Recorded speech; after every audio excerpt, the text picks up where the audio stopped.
창세기 22장의 사건은 굉장히 유명한 사건입니다. 창세기 22장 1절은 그 일 후에라고 시작합니다. 그 일 후에라는 것은 두 가지 방식으로 해석할 수가 있어요. 첫 번째는 아브라함이 지금까지 수많은 시련과 연단을 다 받아낸 후에라는 의미입니다. 앞으로 있게 될 시련은 굉장히 가혹한 시련입니다. 그런데 하나님께서 그것을 갑자기 주신 것이 아니라 지금 아브라함이 여러 가지 연단과 시련을 받은 후에 주신다라고 오늘 말씀은 이야기하고 있는 것이죠. 어떤 믿음의 시련이 있었습니까? 그가 갈 바를 알지 못하고 본토 친척 아버지 집을 떠난 과정이 있었습니다. 그리고 약속의 땅에 살면서 나그네로 살면서 영원한 나라를 바라보며 살았던 것이죠. 살아가는 모든 신앙의 연단을 거친 후에 그 일 후에 하나님께서 아브라함을 시험하셨다. 이렇게 본문을 해석할 수 있습니다. 두 번째 해석 방법은 뭐냐면 21장에 보면 하나님께서 아브라함이 믿음으로 이삭을 받은 후에 이스마엘과 하갈을 내쫓으라 이렇게 명령하셨습니다. 이삭을 받은 후에 육신으로 낳은 이스마엘과 하갈을 내어 쫓은 후에 이렇게 해석이 가능한 것이죠. 둘 다 이 본문의 배경이 되는 겁니다. 그러니까 지금 수많은 연단과 시련을 거친 후에 그리고 육신으로 낳은 이스마엘을 내어 쫓은 후에 하나님 어떻게 하시냐면 바로 아브라함을 시험하셨다 이렇게 말씀하고 있는 것이죠. 야고보서 1장에 보면 하나님은 악에게 시험을 받지도 아니하시고 친히 아무도 시험하지도 아니하신다. 이런 내용과 상반된 내용입니다. 하나님은 사람을 시험하지 않으신다라는 야고보서의 말씀이 있는가 하면 오늘 창세기 22장에 보면 하나님께서 아브라함을 시험하셨다. 이렇게 되면 말씀이 서로 충돌이 일어나고 상반되는 내용이 되는 것이죠. 이랬을 때는 어떻게 해석해야 될까요? 그렇죠? 말씀이 충돌이 있잖아요. 그럼 어떻게 해야 되죠? 아브라함을 시험하셨다는 이야기와 야고보서에 나오는 시험하지 않으셨다라는 내용을 어떻게 해석할 수 있을까요? 아브라함을 이렇게 시험해서 어떤 결과가 나오는지 알아보기 위해서 하나님이 시험하셨을까요? 그렇진 않죠. 하나님은 아브라함을 시험하지 않으셔도 아브라함의 마음을 아시겠죠. 모든 것을 아시는 분이시기 때문에 시험하지 않으셔도 그 사람의 마음을 알고 있는 것이죠. 시험을 통해서 ABCD 등급을 매기기 위해서 시험하시는 것도 아닙니다. 또한 아브라함으로 하여금 사탄은 유혹해서 죄를 짓게 하잖아요. 그런 것처럼 하나님이 유혹해서 죄를 짓게 하거나 절망을 주려고 시험하시는 분도 아니죠. 그런 면에서 야고보서 1장에 나오는 하나님은 사람을 시험하지도 않는다라는 말은 맞는 것이죠. 그러나 여러분과 제가 다 경험하는 것처럼 하나님은 성도들을 믿음을 시험하십니다. 훈련으로서의 시험이죠. 신앙의 성숙은요, 여러 가지 연단을 거치면서 연단되어질 때 좋은 믿음으로 드러나게 되는 겁니다. 그러니까 언제든지 성도들의 삶에 시험이 있어요. 그 시험을 통해서 우리의 신앙이 더 정결해지고 더 순전하게 빚어가시는 거죠. 신앙은 우리로 하여금 온전한 신앙의 자리로 나아가게 하는 겁니다. 그래서 하나님은 우리의 신앙을, 우리의 믿음을 시험하시는 거죠. 좀 더 온전한 자리로 빚어지고 성숙된 자리로 만들어가기 위해서 우리를 시험하시는 것입니다. 그래서 성도들의 삶의 신앙은 피할 수 없어요. 나 시험은 싫은데 그런 거 없습니다. 성도들의 삶에는 시험이 반드시 있는 것이죠. 예수 믿고 시험이 없다 이렇게 생각하면 안 됩니다. 시험이 있어요. 그래서 야고보 사도는 우리에게 이렇게 권합니다. 형제들아 너희가 여러 가지 시험을 당하거든 온전히 기쁘게 여기라. 시험을 당할 때 기쁘게 여기라는 것이죠. 베드로 사도는요, 사랑하는 자들아 너희를 연단하려고 오는 불시험을 이상한 일로 생각하지 말라. 시험은 당연한 것이기 때문에 이상한 일로 여기지 말라. 오히려 너희가 그리스도의 고난에 참여하는 것으로 즐거워하라. 이렇게 시험을 받아들이라고 말씀하고 있는 것이죠. 그러면 아브라함은 어떤 시험을 당했을까요? 시험의 내용은 뭘까요? 그것은 창세기 22장 2절에 보면 내 아들 내 사랑하는 독자 이삭을 데리고 모리아 땅으로 가서 내가 네게 일러준 한 산 거기서 그를 번제로 드리라. 가혹한 시험입니다.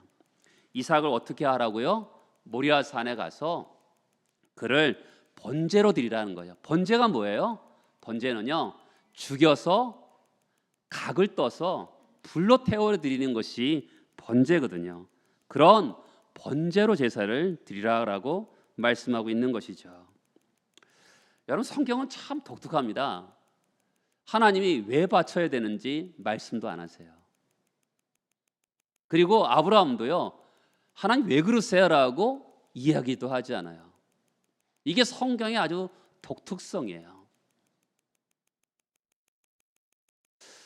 우리가 보통 이 오디세이라는 이런 책 같은 걸 보면요, 그런 책을 보면 호모의 오디세이나 이 책을 보면 굉장히 사람의 생각이라든지 행동을 자세하게 기록해요.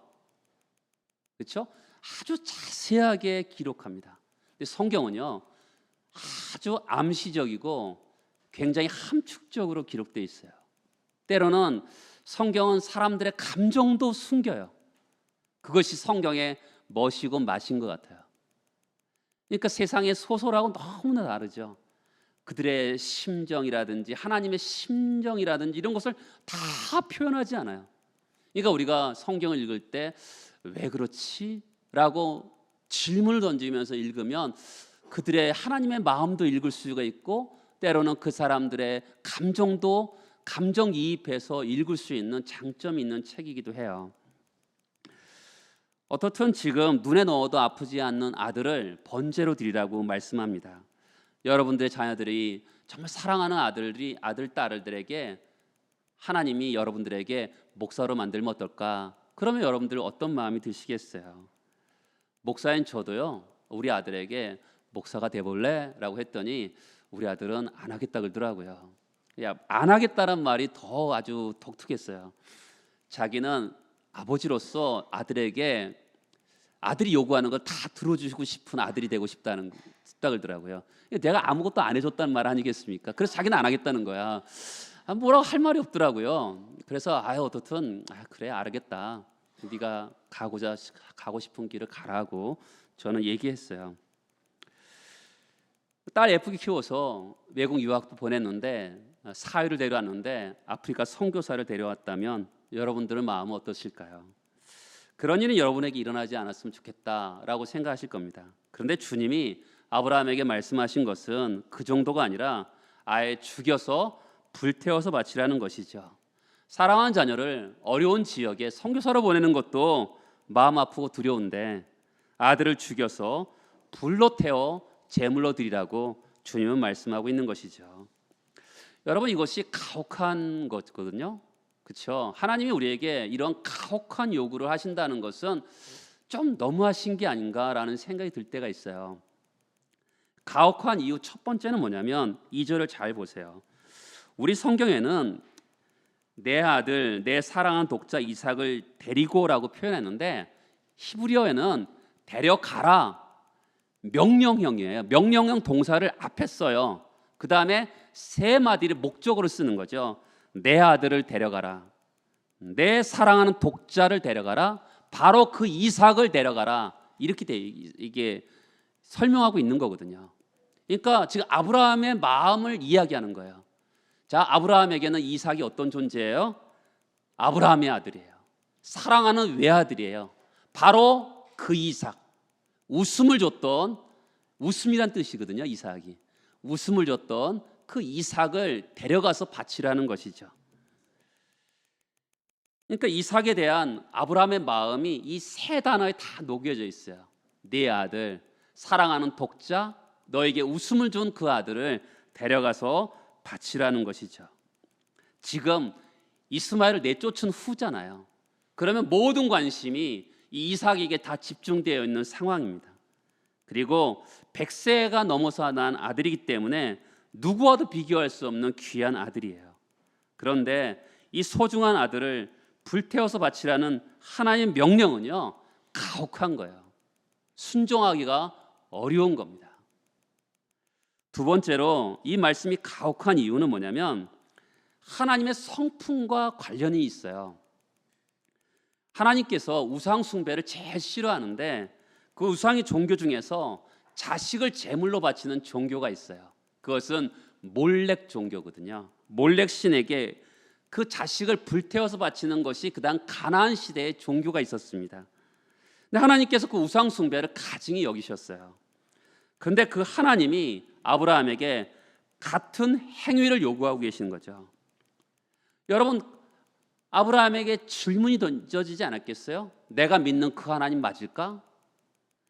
내가 믿는 하나님은 선하신 하나님인데 자식을 불태워서 드리라는 하나님의 성품이 맞을까?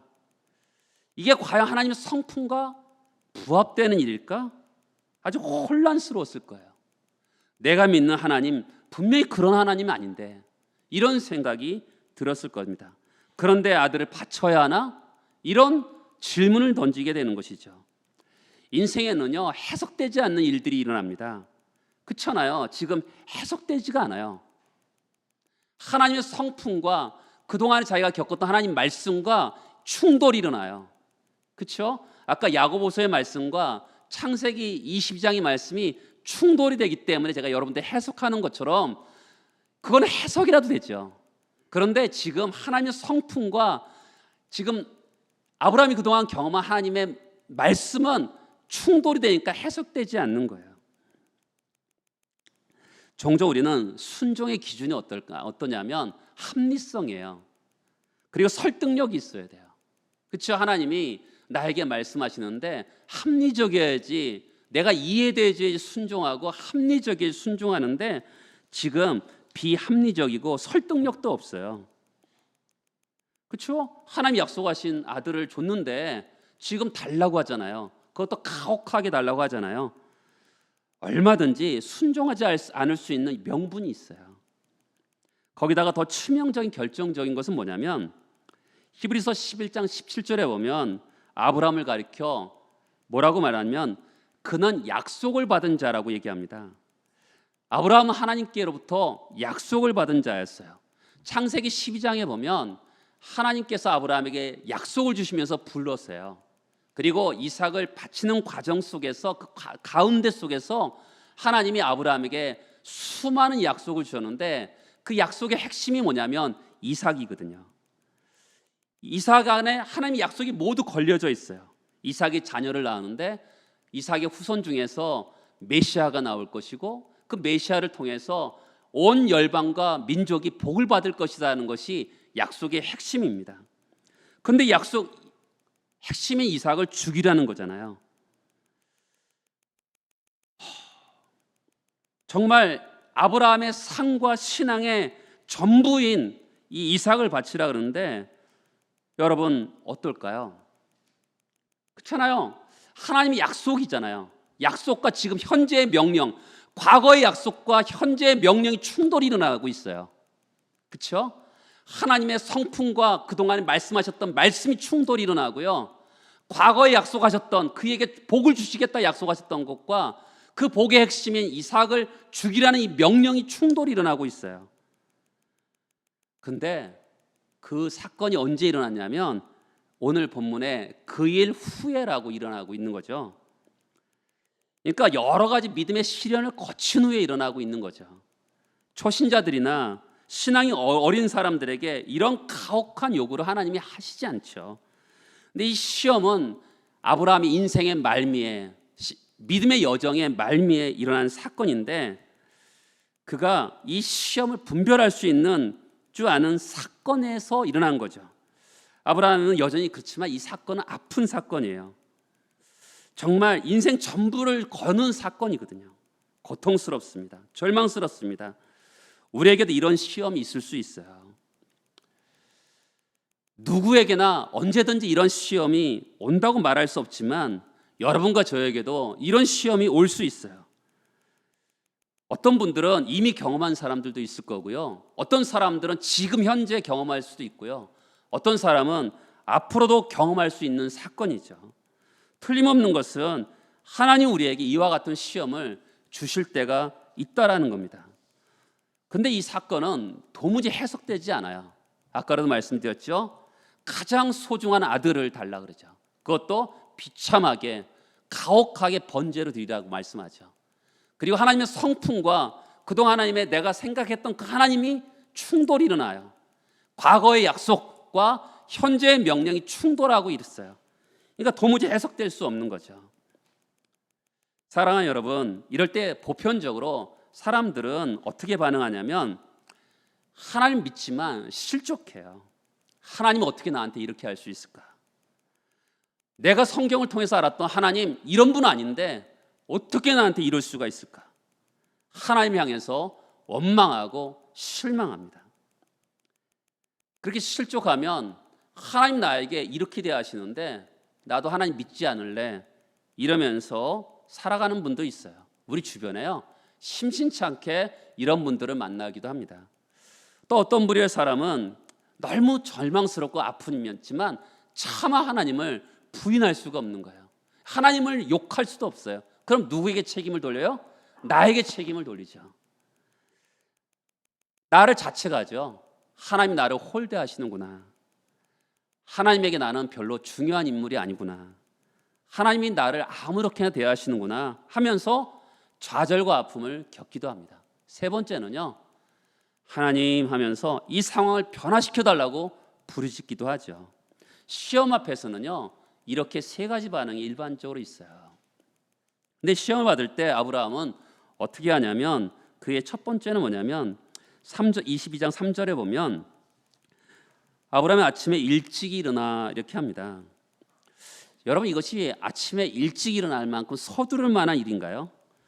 오랜 시간 심사숙고해도 결정하고 또 결정해도 후회할 만한 일인데 아브라함은 아침에 일찍 일어나서 순종의 길로 걷습니다. 아브라함이 너무 자기를 잘 알고 있는 거죠. 우리가 어떤 일들을 하나님 말씀하신 일에 대해서 시간을 두고 결정하면 돌이켜요. 어떤 사람의 어려움을 두고서 구제헌금을 해야 되겠구나. 또 교회에서 어떤 목적을 가지고 제물을 드리려고 할 때 결정을 합니다. 그런데 하룻밤을 지나고 나면 이런저런 생각이 들면서 이러면서 좀 빼놔야 되겠다. 이런 경우들이 종종 있어요. 사람은요 조금만 틈이 생기면 금방 타협점을 생기면서 어리석게 결정하는 존재입니다. 아브라함은 자기 약함을 잘 알았기 때문에 기회를 주지 않고 있는 거죠. 두 번째로 4절에 보면 주님이 명령하신 그 길까지 3일 동안 걸리는 길이죠. 제3일에 아브라함이 눈을 들어 그곳을 멀리 바라본지라. 지금 브엘세바에서 모리아산까지, 모리아산은 예루살렘이거든요. 거기까지 한 70km 정도 돼요. 그러니까 3일 길을 걸어서 가는 그런 걸리는 길입니다. 3일이면요 아브라함이 도저히 못하겠어. 다른 건 다 하겠는데 이건 아니야 하면서 다시 가나안 땅으로 이삭을 데리고 돌아갈 수 있는 충분한 시간입니다. 하나님이 아침에 일찍 일어나서 바로 그 앞에서 이삭을 바치라 하지 않으시고요 3일 길을 걸어가서 거기서 아브라함을게 바치라고 말씀하는 거죠. 여러분 3일 길을 걸어가면서 얼마나 마음속에 곱씹습니까? 마음으로 끝없이 이삭을 반복해서 죽이는 것이죠. 내가 이삭을 바치리라. 여러분 그 마음이 얼마나 힘들겠어요. 3일 동안 하는 일이에요. 그냥 사람이란 게 결단하면 금방 해치우면 쉬운 일인데요. 계속적으로 3일 동안 곱씹으면서 자식을 포기하고 하나님께 전적인 헌신을 드리는 시간이 바로 3일 길을 걸어가는 겁니다. 하나님은 우리로 하여금 억지로 순종을 원하지는 않으시죠. 이렇게 시험에 순종하지 않으면 어려울 거니까 억지로라도 해야 된다. 하나님 그렇게 억지로 하는 거 기뻐하지 않으시죠. 아브라함은 지금 얼마든지 돌아갈 수 있는 시간이지만 그러지 않았어요. 3일 길을 가면서 끝없이 자식을 죽이고 있어요. 그 좌절과 고통을 반복하고 있는 것이죠. 전적인 헌신하면서 3일 길을 가면서 드디어 모리아산에 도착합니다. 자, 순종의 과정이죠. 아침에 일찍 일어나고요. 두 번째는 3일 길을 가요. 세 번째는 5절에 보면 그 목적지에 다 도달해서 이 아브라함이 종들에게 이르되 너희는 나귀와 함께 여기서 기다리라. 종을 떼놓고 가죠. 왜 아브라함이 종들을 떼놓고 갑니까? 만일 종들과 함께 올라갔다면 아브라함이 이삭을 잡으려고 할 때 저 미친놈 하면서 말리지 않았겠어요? 아브라함은 자기 자신을 알았던 거죠. 근데 우리가 이런 생각이 들 수도 있어요. 절묘한 그림을 생각할 때가 있습니다. 나는 순종하고 옆에 사람들이 말리게 하는 그림을 그릴 때가 있거든요. 그렇잖아요. 내가 이렇게 난 순종했어. 근데 이 사람들이 말려서 나는 순종할 수가 없었어. 이런 자기의 그림을 가지고 그런 순종의 발걸음을 걸을 때도 있어요. 그러니까 아브라함은 그 모든 것을 차단하고 올라가는 것이죠. 방해물을 제거하면서 주님께 드리는 선택을 끊임없이 하고 있는 거, 계속 하나님께 드리고 있는 거죠. 그런데 앞으로 일어나는 일보다는 지금까지 일은 아무것도 아니에요. 7절에 보면 이삭이 이르되 불과 나무는 있거니와 번제할 어린 양은 어디 있나이까. 정말 이때 아브라함의 마음은 무너졌을 거예요. 아침에 일찍 일어나고 3일 길을 걷고 종들을 떼어내는 거 아무것도 아니에요.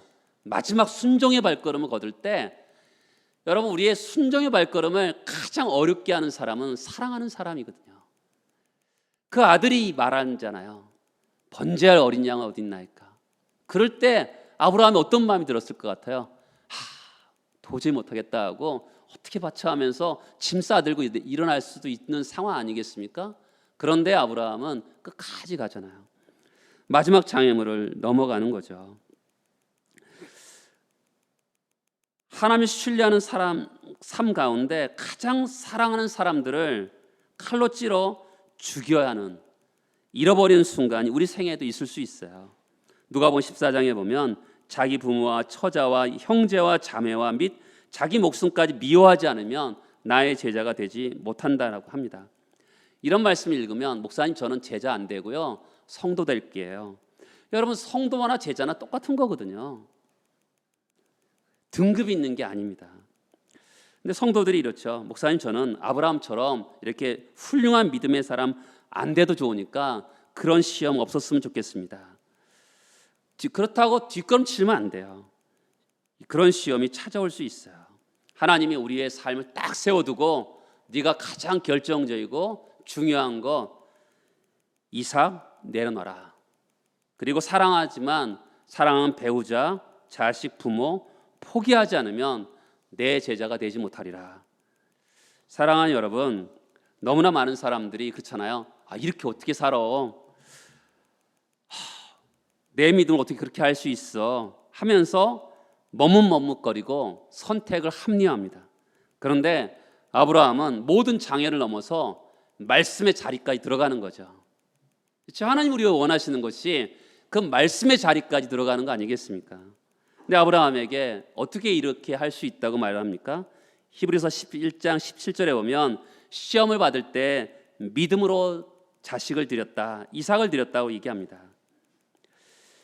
아브라함과 우리는 똑같은 성정을 가진 사람인데 얼마나 고통스러웠겠어요.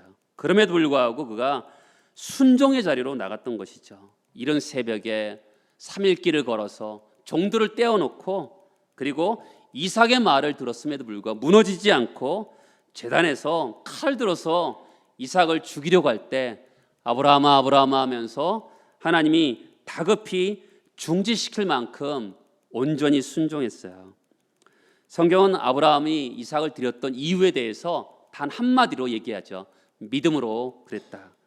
우리는 믿음하면 뭐지요?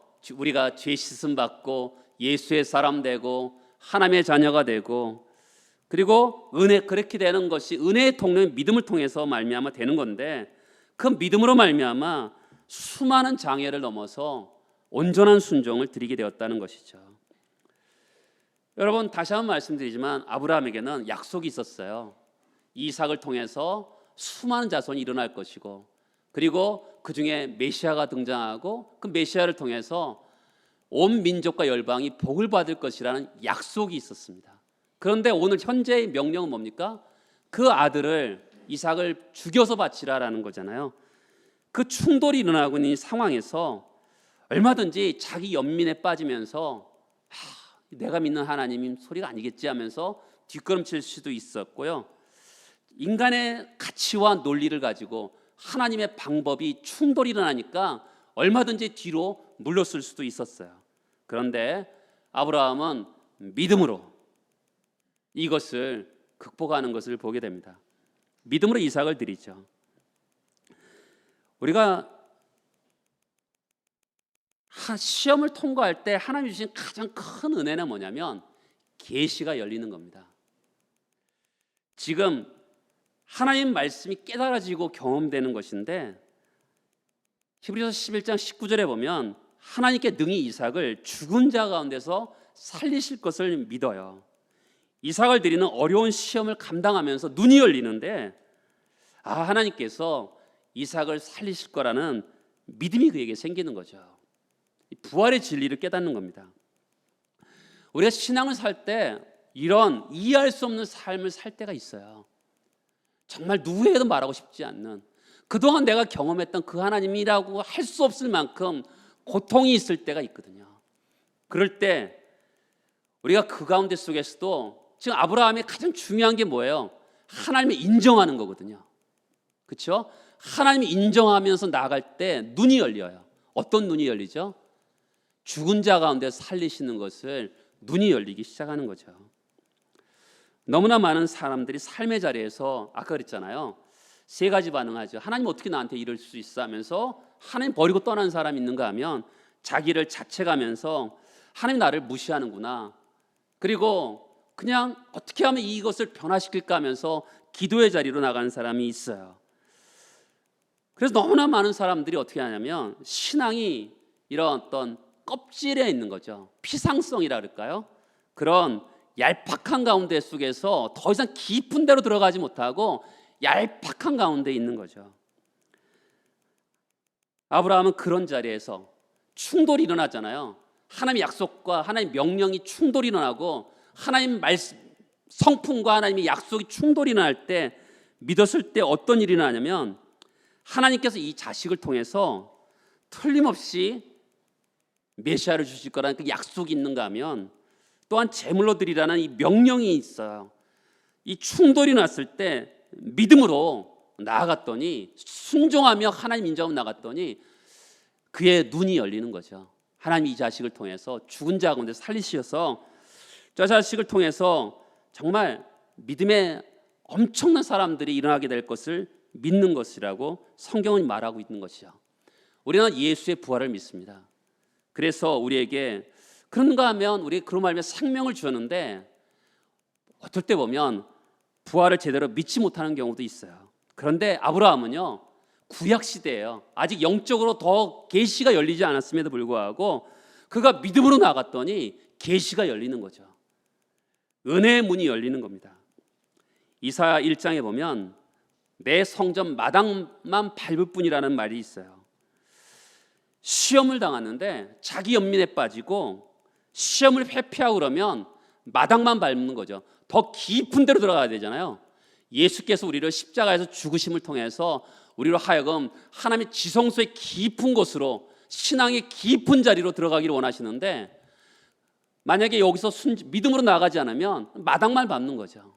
더 깊은 영적인 세계를 경험하지 못하고 단지 그 안에서만 머물 뿐인 거죠. 지금 이 시대는 어떻게 보면 굉장히 마당만 밟는 시대가 됐어요. 왜냐하면 표피상에서, 피상성에서 넘어가지 않았기 때문에 마당만 밟고 하나님의 영적인 깊은 영적인 그 계시를 경험하지 못하는 사람들이 점점 많아지는 이런 시대죠. 이런 시대에 하나님께서 우리에게 해석되지 않는 일을 주어졌을 때, 하나님 당신은 하나님이시고 나의 주님이십니다. 나는 종입니다. 해석되지 않지만, 이해할 수 없지만 하나님이 나의 전부이고 내 인생에 가장 귀한 것보다 주님이 가장 귀합니다.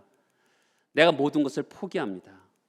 여러분 하나님께 이렇게 기도하면서 결단하신 적이 있습니까? 마당만 밟고 왔다 갔다 하는 이런 시대에 주님이 우리에게 어떤 시험을 가지고 할지라도 믿음으로 신실하게 하나님 인정하고 믿음으로, 그렇죠? 하나님 의지하면서 정말 그럴 때 어떤 게 오겠어요? 신앙의 부흥이 오는 거죠. 우리가 신앙의 부흥을 꿈꾸잖아요. 하나님, 이 땅에 신앙의 부흥을 허락해 주옵소서. 그 신앙의 부흥은 어디서 오는 거죠? 정말 순종할 때 영적인 계시가 열리면서 신앙의 부흥이 오는 거죠. 개인에게 신앙의 부흥이 오면서 나에게 어떤 신앙의 부흥이 이 땅 전체에게 부흥의 물결이 흘러가는 거죠. 그러니까 모든 것은 나로부터 시작되는 거죠. 내가 하나님 말씀에 순종하는 나로부터 시작돼서 이 땅의 교회와 목장과 또한 온 땅에 하나님 부흥의 시대가 오는 것을 꿈꾸는 거죠. 그것을 꿈꾸는 사람들은 오늘도 이해할 수 없지만 하나님 말씀 앞에 굴복하고, 하나님, 나는 당신은 나의 주인이고 나는 종입니다, 포기할 수 있는 그런 사람들을 통해서 신앙의 부흥이 올 줄 믿습니다. 같이 기도하겠습니다.